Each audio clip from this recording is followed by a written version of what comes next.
సెలవులకి ఊరికి వెళ్ళా? నువ్వేగా అన్నావు నిన్ను చూడకుండా నేను ఉండలేను అని.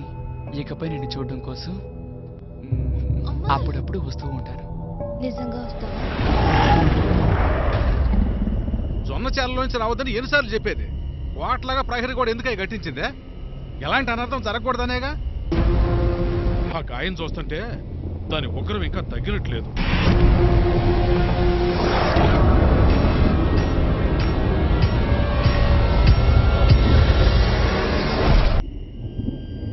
నేను వెంటనే అమ్మాయిని చూడాలి.